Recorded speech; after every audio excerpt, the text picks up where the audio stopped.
বিশ্ব রাজনীতির দাবার ছকে নতুন করে গুটি সাজাচ্ছেন উত্তর কোরিয়ার সর্বোচ্চ নেতা কিম জং উন। পারমাণবিক ভান্ডার বাড়ানোর ঘোষণা দিয়ে তিনি জানালেন, যুক্তরাষ্ট্র দক্ষিণ কোরিয়ার জোট আসলে কেবল প্রতিরক্ষা নয়, যুদ্ধেরই পূর্বাভাস। বিশ্লেষকরা বলছেন, এই ঘোষণার মাধ্যমে কিম শুধু প্রতিপক্ষকে ভয় দেখাচ্ছেন না, বরং পুরো এশিয়া প্রশান্ত মহাসাগরীয় অঞ্চলে শক্তির ভারসাম্য নড়বড়ে করার চেষ্টা করছেন। তাহলে প্রশ্ন উঠছে, এটাই কি আলোচনার টেবিল ফের গরম করার কৌশল, নাকি সত্যিই বিশ্ব ঢুকে পড়েছে এক নতুন পারমাণবিক ঝুঁকির খেলায়? সম্প্রতি মেহের নিউজের বরাতে জানা যায়, পারমাণবিক অস্ত্রের মজুদ বাড়ানোর ঘোষণা দিয়েছেন উত্তর কোরিয়ার সর্বোচ্চ নেতা কিম জং উন। 19 আগস্ট একটি নৌ ধ্বংসকারী চৌহিওন পরিদর্শন করার সময় এবং যুদ্ধজাহাজের অস্ত্র ব্যবস্থা সম্পর্কে একটি প্রতিবেদন পাওয়ার পর তিনি এই ঘোষণা দিয়েছেন। দেশটির সরকারি Korean central news agency KCNA জানিয়েছে, যুক্তরাষ্ট্র দক্ষিণ কোরিয়ার তীব্র সামরিক জোট এবং পেশি শক্তির নড়াচড়া ও যুদ্ধের সূত্রপাতে তাদের ইচ্ছার সবচেয়ে স্পষ্ট প্রকাশ।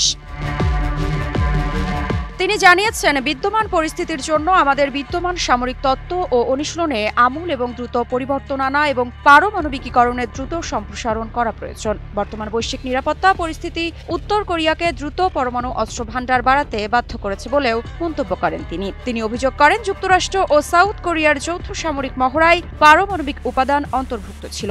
এদিকে পিয়ংইয়ং এসব মহড়াকে নিয়মিতভাবেই আগ্রাসনের প্রস্তুতি হিসেবে আখ্যা দিয়ে সমালোচনা করে থাকে।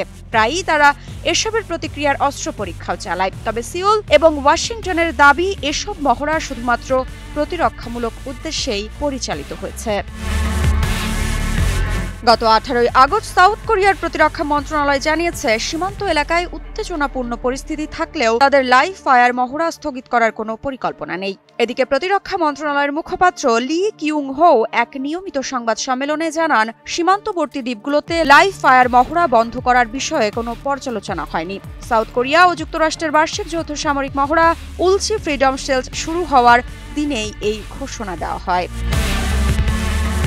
এদিকে বিশেষজ্ঞরা পিয়ংইয়ং এর সম্ভাব্য জবাব নিয়ে উদ্বেগ প্রকাশ করছেন। এছাড়া শান্তি স্থাপন ও উত্তেজনা কমানোর আহ্বান জানিয়েছেন সাউথ কোরিয়ার প্রেসিডেন্ট লি জে-মিয়ং। 2018 সালে স্বাক্ষরিত আন্তঃকোরীয় সামরিক চুক্তি সম্পর্কে জানতে চাওয়া হলে লি বলেন, বর্তমানে তিনি এ বিষয়ে কোনো নতুন তথ্য শেয়ার করতে পারছেন না। তবে তিনি জানান, মন্ত্রণালয় কোরীয় উপদ্বীপে শান্তি প্রতিষ্ঠার জন্য সরকারের প্রচেষ্টাকে সমর্থন করে। এদিকে গত বছরের মতোই আছে মহড়ার পরিসর, তবে অত্যন্ত গরম আবহাওয়ার কারণে এবং বছরব্যাপী এটি বজায় রাখতে প্রায় 40টি নির্ধারিত ফিল্ড ট্রেনিং এর অর্ধেকই সেপ্টেম্বর পর্যন্ত স্থগিত রাখা হয়েছে। বসুন্ধরা টিস্যু, অশুদ্ধতার বিরুদ্ধে এক বিন্দুও ছাড় নয়। উত্তর কোরিয়ার এই ঘোষণায় শুধু উপদ্বীপ নয়, কাঁপছে পুরো বিশ্ব কূটনীতি। ওয়াশিংটন সিউলের সামরিক মহড়া যখন শক্তি প্রদর্শনের প্রতীক, পিয়ংইয়ং এর বার্তায় উঠে আসছে পাল্টা হুমকির ভাষা। প্রশ্ন উঠছে, এটা কি কেবল ভয় দেখানোর রাজনৈতিক চাল, নাকি সত্যিই যুদ্ধের সাইরেন বেজে উঠেছে কোরীয় উপদ্বীপে? শান্তি নাকি সংঘাত? উত্তরের খোঁজে তাকিয়ে আছে পুরো দুনিয়া। মৃত্তিকা সিনহা বিশ্বাস, নিউজ 24।